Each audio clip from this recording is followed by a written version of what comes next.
Hi, I'm Becky Meagher, and welcome to Transitions, Body, Mind, Spirit.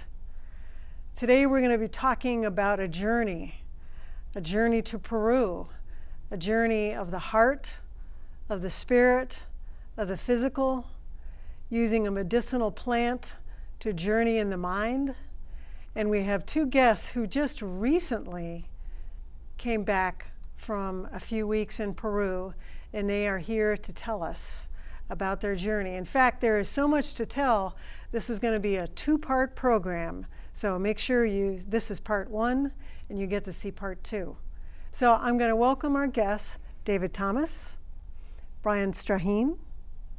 Thank you for being here. Absolutely. David, how about you telling us initially, what is this journey that you went for to someone who does not know anything about a certain medicinal drug? Can you explain the name of it? And in a nutshell, what does it do? Well, the name of the plant is ayahuasca, and it's been used in indigenous cultures in South America for thousands and thousands of years. I guess the most appropriate comparison for North American minds would be peyote, as it's used by Native Americans. So if you needed some sort of mode of comparison. But it's been used by shamans to seek wisdom, to seek personal growth, and has now been opened up to Western cultures as well, for people to travel down to Peru for some really, really intense healing work. So I would say it's important to make the distinction that it's not, it is considered a drug in the West, but the native cultures would, I think, take some offense to it being called a drug. Because when you say the word drug, it has that connotation of cocaine or methamphetamines or something like that. And that's really not what it's all about at all. It's about a personal journey and opening up the mind and the spirit on a very deep and intense level. And you two are very good friends, and somehow or other you both decided to look into doing this. Brian, why did you decide to make this journey all the way down to Peru? Well, Dave and I have been friends for a few years. We actually are roommates and had talked on and off. Maybe it started about 6 months or so prior to going about some sort of a peyote vision quest. And so it would come up randomly in conversations, and then Dave happened to pick up Carlos Castaneda's book, A Separate Reality. I believe that's what it's called. And so both of us were getting into that and reading that, and of course that's the story of a sociologist who was working with medicinal plants, including peyote. And it just so happened that I had coffee with a friend who happened to mention that he had been working with another medicinal plant, and the conversation wasn't intended to have this sort of context. We were talking about something different, and he happened to bring it up. And then I asked him if he could give me more information about the substance he was using. And he ended up sending me a link that evening to a documentary about ayahuasca. And ayahuasca had never come up in our conversation over coffee. And Dave and I watched it that night. And I looked at Dave after the documentary and said, "We're going to Peru." And subsequently, we ended up inviting a woman to live with us. We have a number of rooms in our home, and we were looking for a third roommate. And she's a botanist, and she is the first person who we came in contact with who said that we don't call the plants call us. And that really made sense to me, that this whole experience leading up to the actual trip was really a calling that we had from the plants to go and work with them. And yeah, so that's how it all ended up. That's marvelous. When I hear about that, I think of, I don't know if you're familiar with the Rudolf Steiner's work, and a lot of that also is about the plants having their own life force, and that they call to you, and it's a very different way of looking at things. But I understand, even when I'm with my roses, we're talking. So so the amazing thing is, from just a coffee conversation, then which wasn't even about that, and then you get a link, and then it's like, wow, and then this botanist becomes a roommate, right? Mm-hmm. And then did she also go, the botanist? She No. did not. No. Oh, No. wow. Wow. She's been in South America before and done work with plants and everything, but has never used ayahuasca, although she knew a lot about it. Wow.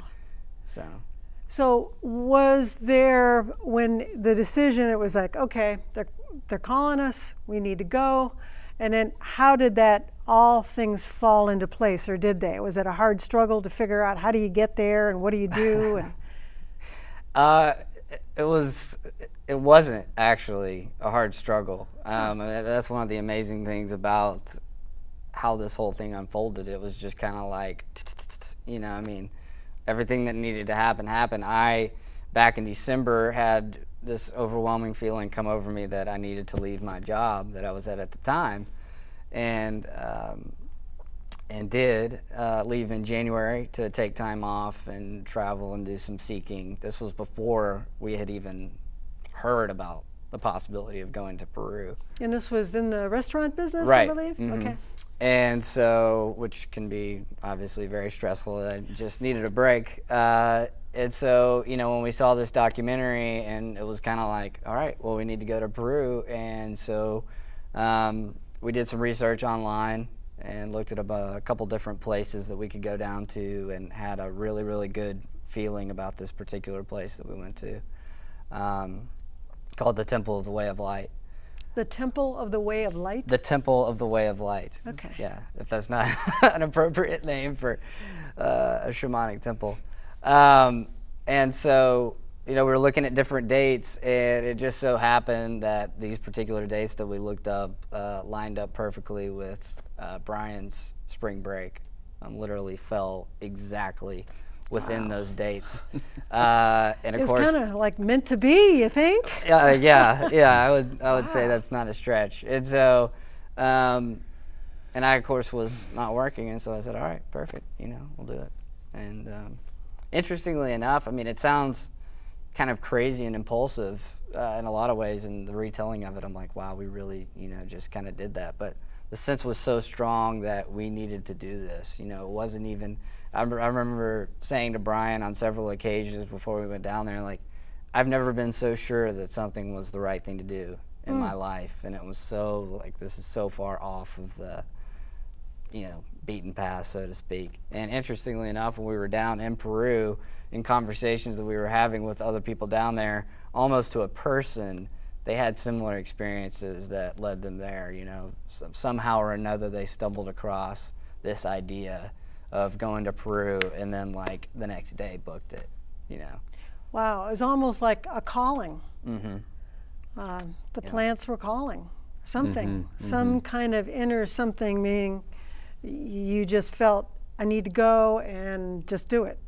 Just straight, just take care of it. Yeah. Wow. Then with the idea, yes, you're going to go, okay, it's all fallen into place. Was there a particular, okay, I'm going to go and I'm going to get this out of it? Why, the basic thing is, why do you even want to go to Peru to do this? Like, Brian, what made you go, okay? Was it just the adventure quotient? Was it like, I'm going to become more knowledgeable, or none of the above? They talk about setting intentions for your experience, and so I had a lot of questions.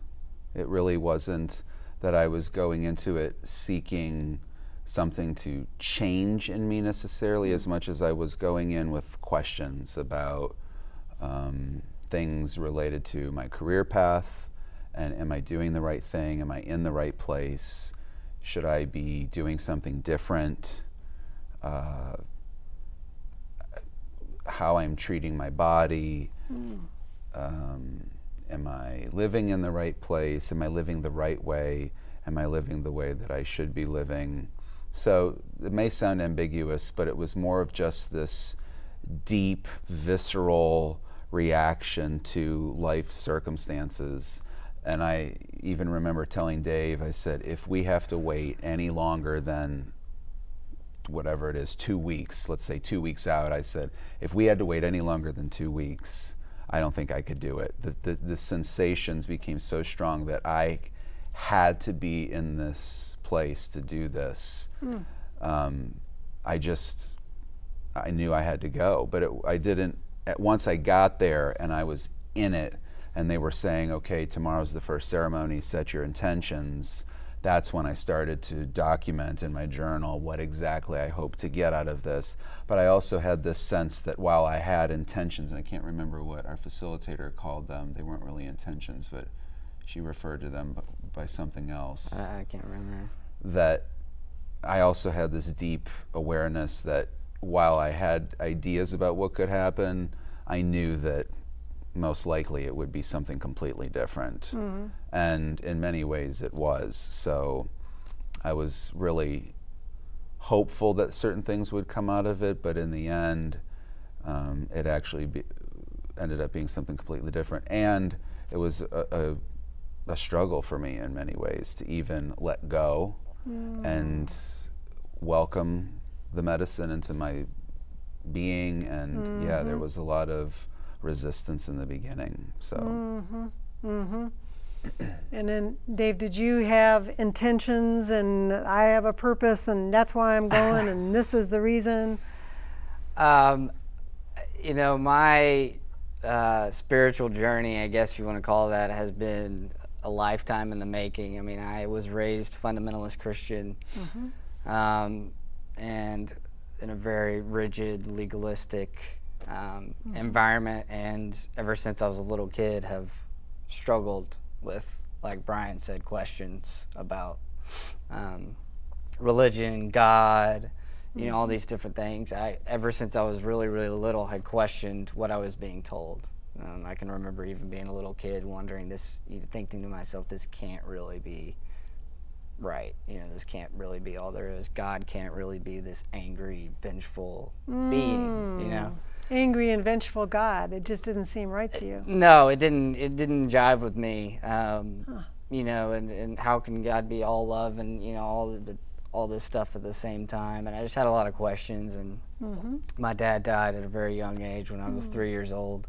And that left me with more questions. And so in a series of circumstances, we moved from Georgia to Tennessee, and slowly over time, I just continued my exploration, and probably in kind of high school, just was, I guess, the closest to an atheist that I've ever been in my entire life. So there is no higher power, there is right, no... and if there is one, then, you know, screw him, because, you know, if he's angry anyway. Right, so, you know, I don't really care. I don't want to worship that God anyway, and so I moved to California shortly after high school, and got really heavily into drinking and drugs, and spent pretty much the next 3 or 4 years just completely, you know, obliterated. And because of that, moved back to Nashville, and a couple years later started practicing mindfulness meditation practice. And that's actually how I originally met Brian, was through my older brother after Insight Nashville. One Wednesday night we had dinner, and I think that's how I originally met Brian. And Insight Nashville is something that I attend, but that is Gordon Pierman and his wife, Kathy Wood. Gordon Pierman and Kathy Woods, on Wednesdays lead a meditation group, which is now at Second Presbyterian Church in Green Hills, but at the time was at All Faith Chapel on Vanderbilt's campus. And that meditation group is kind of Buddhist, Christian, kind of an amalgam of everything put together. Right. Which totally appealed to me, because finally for the first time I was able to see Christianity in a light other than the crazy fundamentalist way that I had always been raised on it. Right. and the practice of mindfulness was really appealing to me as well. So kind of through all that, just continued on my spiritual journey, but just have always struggled with really serious depression. It's always been a part of my life ever since I was a little kid, and have never really felt like I fit in life, and didn't know much about my direction. I just kind of been aimless, for a really, really long time, I think. And so when the opportunity came up to go to Peru, I was like Brian, I was like, this can't happen soon enough, and so, yeah, I mean, my intentions, I think when I went down there, were just to hopefully explore a different way of being in the world, and to gain clarity on my purpose, the nature of things, try to regain a connection with the earth. I felt very disconnected from nature for a really long time, and I think that's common in today's world. We're all glued to our computers and our phones and everything like that. And we're connected to this thing, right, our cell phone, but not humans. Yeah, and it's very lonely and isolating. Absolutely. And so that was a huge part of it for me, is I just wanted to go down there and be in the jungle, if nothing else. If the medicine didn't do anything, at least it was a chance to go down to Peru with an indigenous culture and be in the middle of the rainforest, away from the West. From an aside, is we had 3 elder men's group men in the show, which I just taped right before when you guys came in. They were leaving, and the very things that you're talking about, men, depression, a lot of them have been dealing with that, and we had a big discussion about that. So this is something that they talked about being rampant in the male population, actually, which is, this is great to be able to speak of this. And so let me ask you, as far as your background, because we know there was a fundamentalist background that was harmful and made him search. Is your background from a religious or spiritual? Is that something that made you think about going to Peru, or is that not a non-issue for you? Yeah, I had a different upbringing. I always say that I grew up as a Easter Christmas Christian. We were the family that went to church twice a year for Easter Sunday and Christmas Eve service. And that was really the only time that God was ever discussed at home, or that I ever was made aware of his, her, its presence until I went to high school and attended a Catholic boys' school, and went through the process of becoming a Catholic just because I wanted to fit in more than any other reason. And so it wasn't until after college when I entered in, if you will, to the fundamentalist Christian movement, and for a reasonable period of time was involved in several churches that were quite extreme in their beliefs, and quite dogmatic, and it was spiritually, emotionally, and physically very painful looking back, and very harmful. And so it wasn't until I started having severe panic attacks when right around my 30th birthday, I was graduating from graduate school and preparing to move to Nashville, and I was dating a girl at the time, and then we were engaged.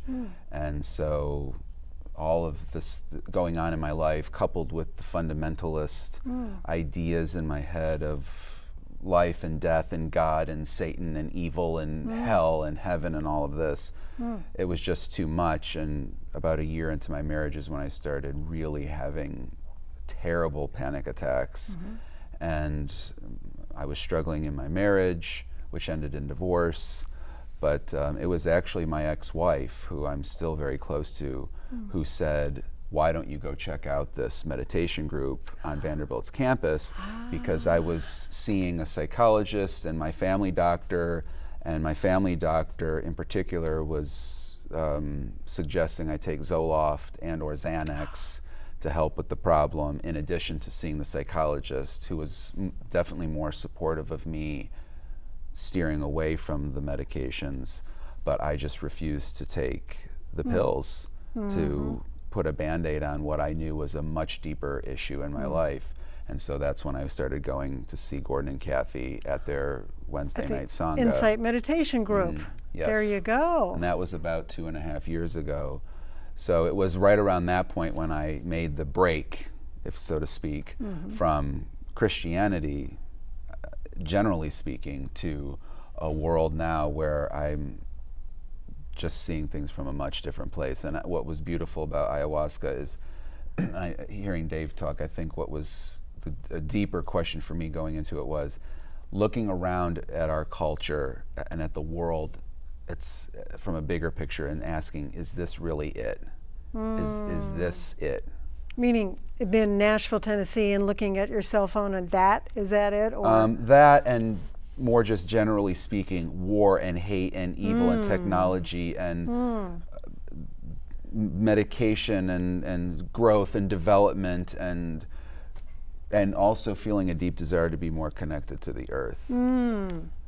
I'm curious, from your upbringing, and then you chose to be in a very rigid religious group, for which, why did you choose that? Did that give you comfort to be in that kind of container? This is so strict. Did that comfort you? Is that why you went to it? Well, Dave and I have been talking about this even within the last week.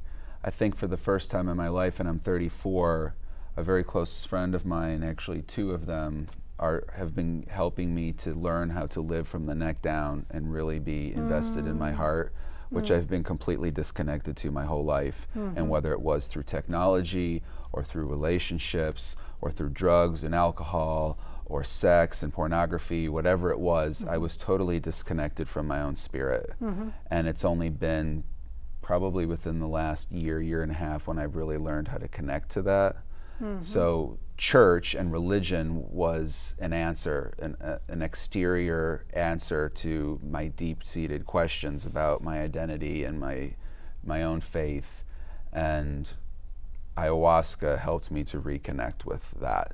And friends in Nashville, our community here, has been very helpful in continuing to encourage me to go in, seek within. Religion was all about looking outward, look at the Bible, look at the minister, look at everything outside. And ayahuasca, coupled with our meditation group, has helped me go inside and go deeper. And go deeper in the internal part, the internal journey, rather than just everything out there. But it was a physical journey that you all did to go to Peru. We're going to also, you're going to show us pictures too, I believe, of some of the places that you went to. You were explaining things about your backgrounds, which I find fascinating, and this has propelled you to go to Peru. And give us the capsulated version. We're going to do the full show, part 2, but the gist of your journey after you did this, and would you feel that you would want to return to do this medicinal drug and do it again, or do you feel that this journey was it and the plants aren't calling you again? I would say I have every intention of going back.